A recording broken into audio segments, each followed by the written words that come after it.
We've engineered a spring-powered, self-propelled machine capable of generating unlimited electrical energy. Want to see how we built it? Stay until the end of the video and you will discover all the secrets.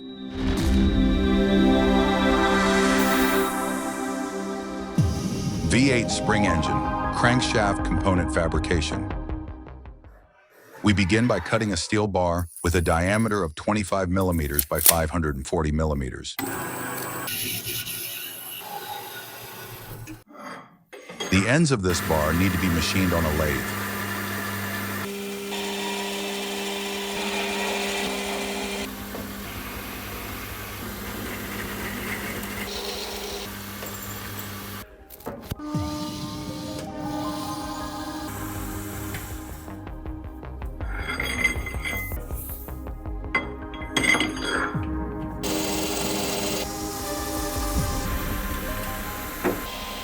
Both ends have a metric 8-threaded hole.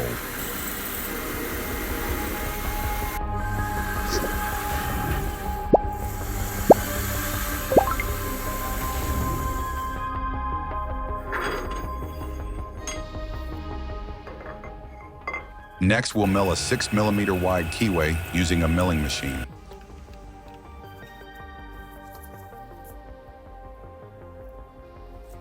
Here we have 8 steel bushings, each with a diameter of 35 millimeters by 25 millimeters and a bore of 25 millimeters in diameter. We'll machine a flat surface onto these bushings.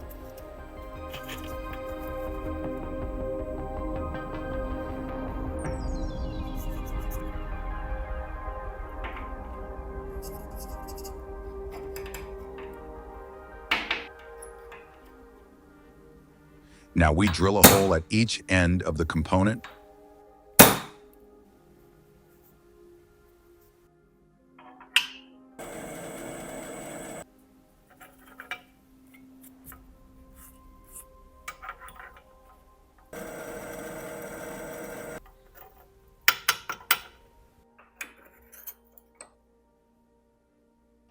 Thread both holes to metric 6.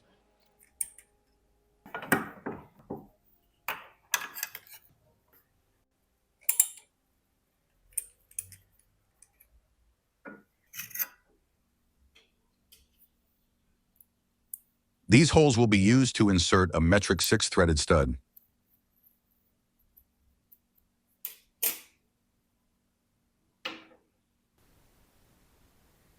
Here we have 8 steel pieces measuring 25 by 25 by 8 millimeters. We'll drill a 6 millimeter hole in each piece.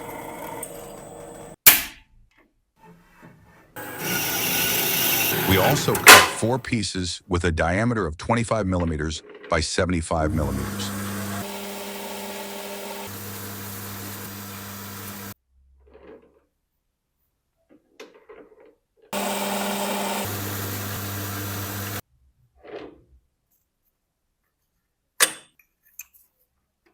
Additionally, we machine a flat surface on each end.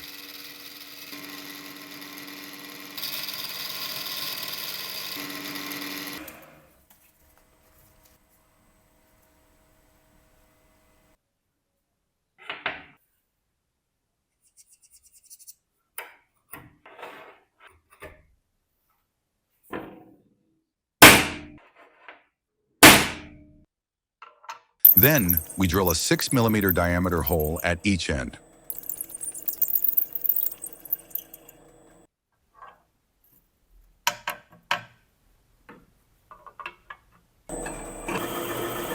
We'll also counterbore this hole to recess the screw head.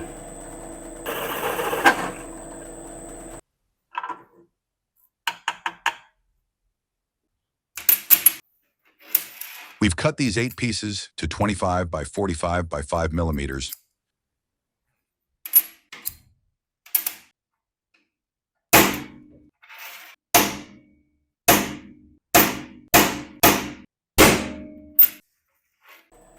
We drill a 6 millimeter hole at one end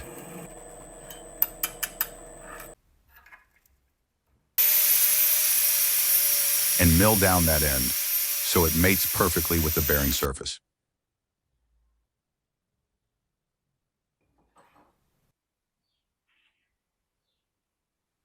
Now we insert this bearing into a jig and secure these components with screws.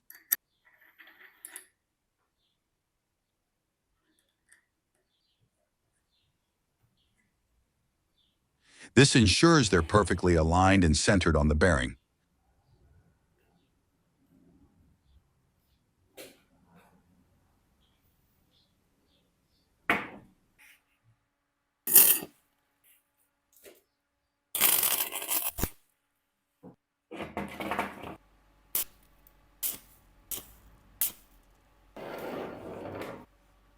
We weld the components to the bearing.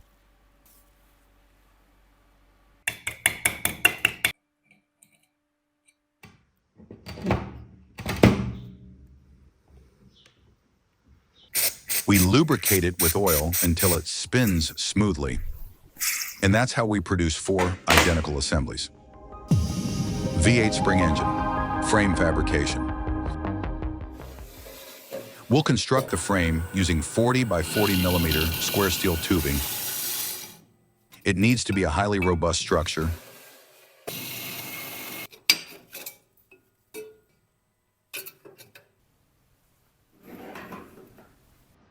We weld the profiles together.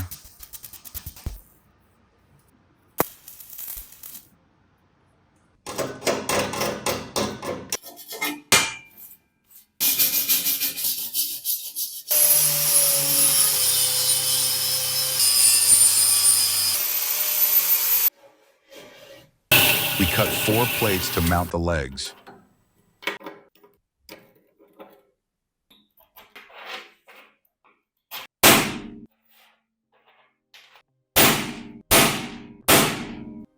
In each plate, we will make a threaded hole of metric 8.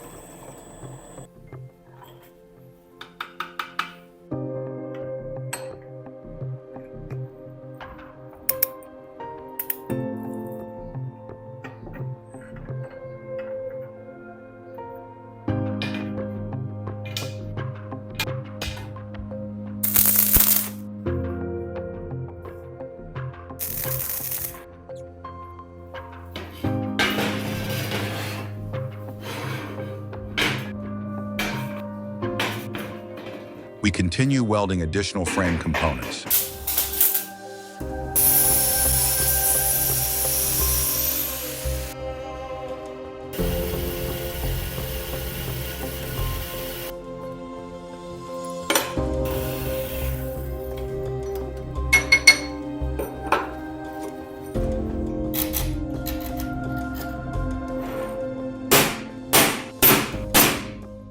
We also fabricate 2 pieces to support the bearings. We will machine a metric 12 threaded hole at each end.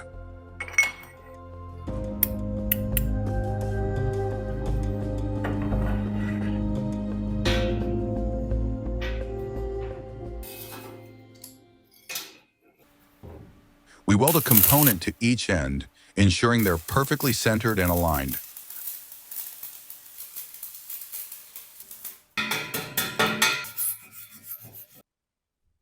We'll also weld this custom-made piece, which will secure our 1 kilowatt dynamo.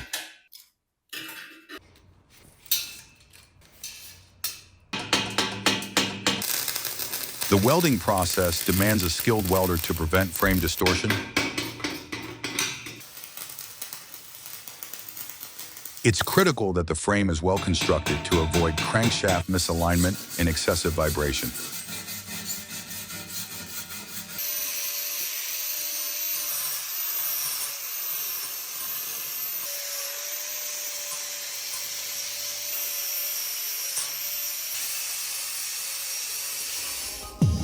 V8 spring engine, crankshaft assembly. Here are all the crankshaft components. We start by inserting a spacer ring to center the bearing.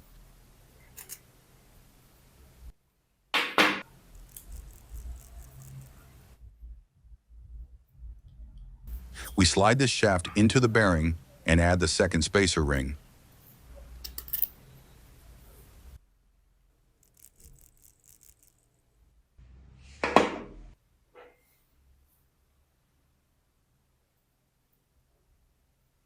We insert in each of these pieces a threaded stud of metric 6. We'll fix the shaft and bearing to this assembly. For this purpose, we will use a 6 by 35 millimeter metric bolt.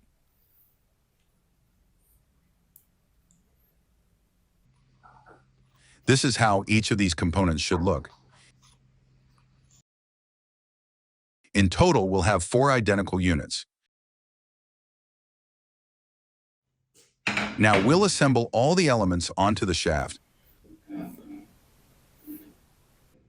We will start by inserting the shaft into a UCP 205 bearing. Install this key onto the shaft.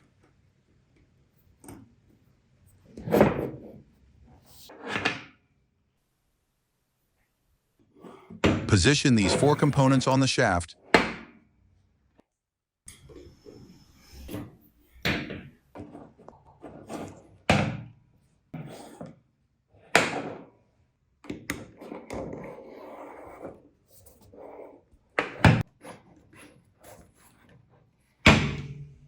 And finally attach the second UCP 205 bearing.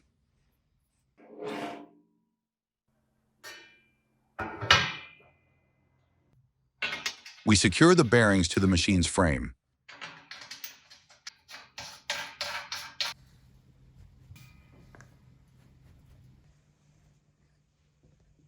Now we need to precisely distribute and align each of these components on the shaft. We'll use these threaded studs to fix each piece at a 90-degree angle relative to the previous one.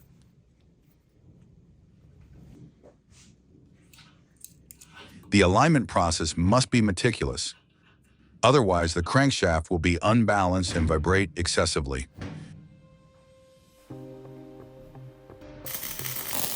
We proceed by welding all these components to the shaft.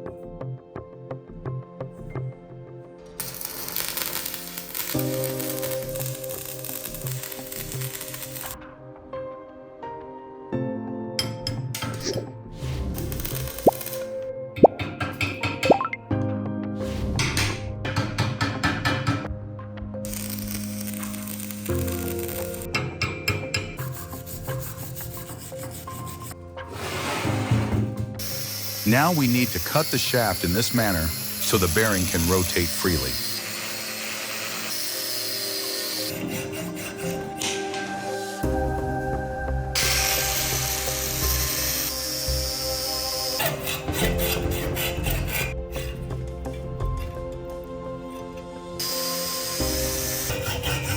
We repeat this process for each bearing.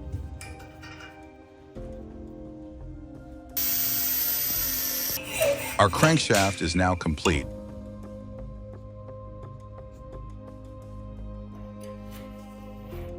Next, we'll fabricate the spring tensioners. We cut 8 pieces to 25 by 45 by 5 millimeters. We drill a 4 millimeter hole in each piece and cut it accordingly. We also cut 8 30 by 30 by 4 millimeter angle sections.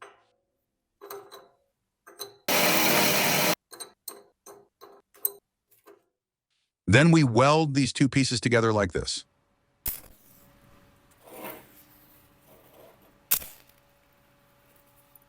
In total, we'll make 8 identical units.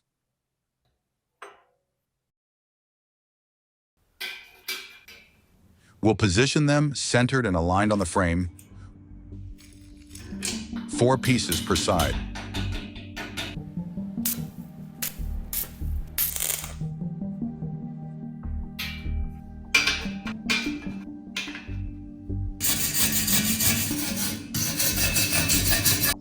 We're going to disassemble the machine for painting.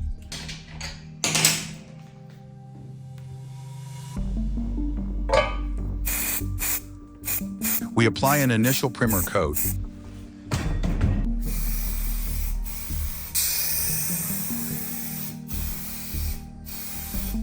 Followed by 2 coats of metallic red paint. Once the paint dries, we attach the 4 rubber feet and reassemble the crankshaft.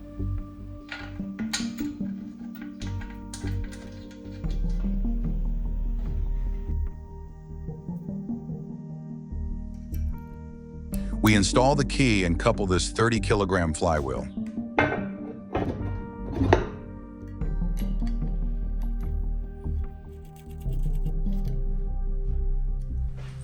We add a screw to each end of the crankshaft.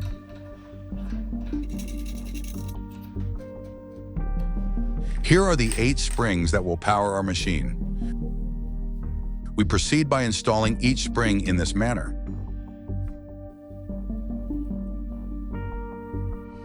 It takes considerable force to tension them.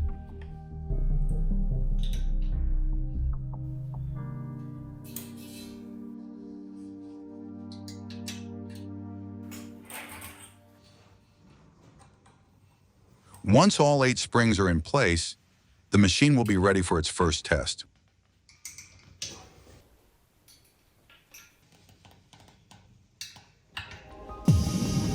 V8 spring engine, performance test.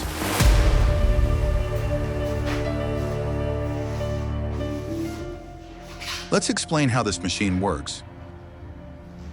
When you give the flywheel, coupled to the crankshaft, an initial push, it starts rotating. As the shaft turns, the crankshaft's eccentricities induce linear reciprocating motion in the springs, creating successive cycles of elastic loading and unloading.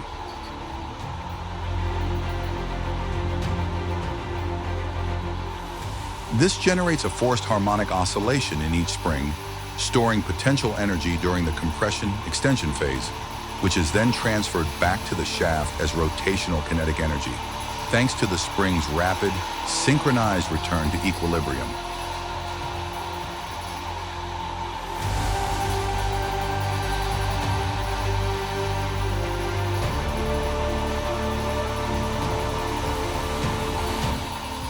The system operates at an oscillation frequency close to the spring's natural frequency, resulting in an energy amplification effect through resonance, minimizing mechanical losses, and maximizing dynamic coupling efficiency. The system's elasticity, combined with the frame's rigidity, ensures a significant portion of the energy stored in the springs is retransmitted to the shaft, reducing the need for external energy input once the cycle begins. If we detension 2 springs, we disrupt the compression-charge-extension balance, stopping the rotational motion.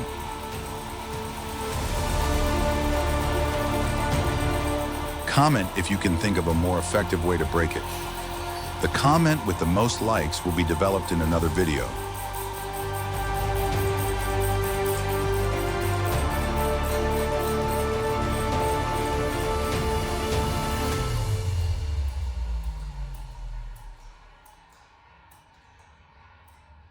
Give it a like if you enjoy this machine. Electrical power generation test. To complete our machine, we'll couple this 1 kilowatt dynamo. Using these components, we'll transmit the flywheel's motion to the dynamo, producing electric current through these cables.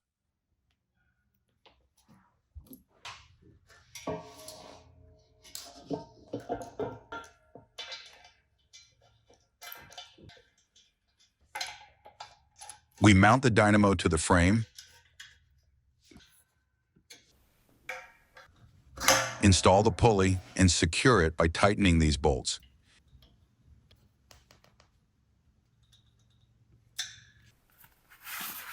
Now, using this drive belt, we connect the flywheel to the pulley. We adjust the belt tension by lowering the dynamo's height. The machine is finished. For the test, we'll use this panel with 8 60-watt bulbs.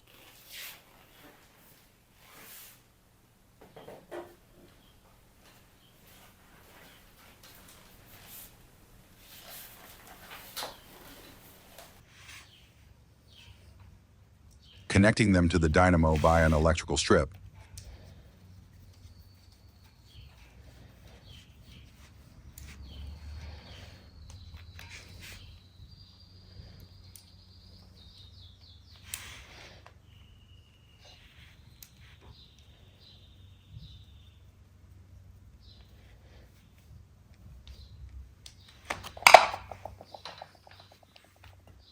This way, we'll harness the generated electrical energy to light these bulbs.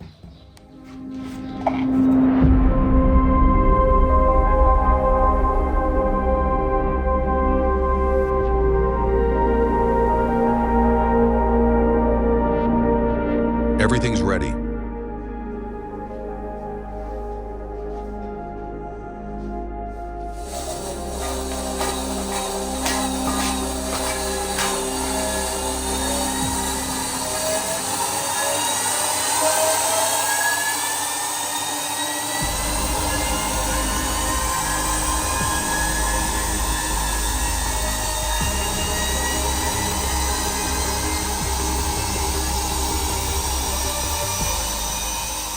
The flywheel's inertia maintains angular momentum despite the magnetic drag from the dynamo.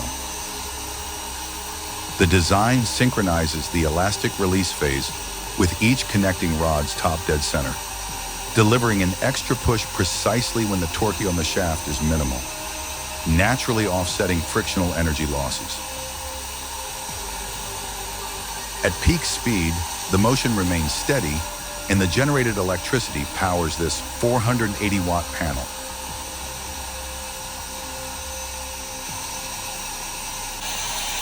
Let's measure the dynamo's output voltage.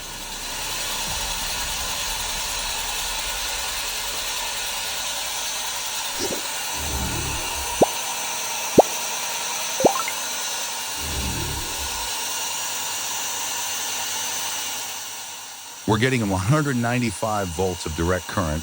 The voltage holds steady.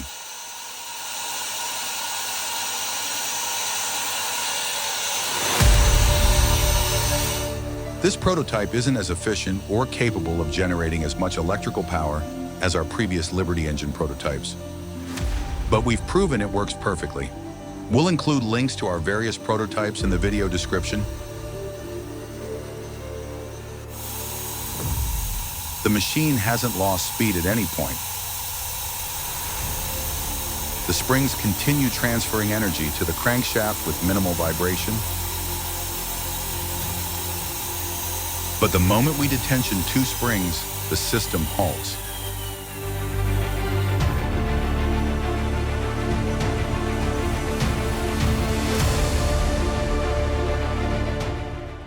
Thanks to our members for their support.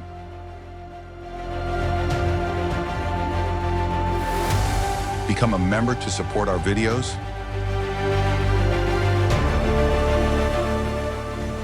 Subscribe and join the energy revolution.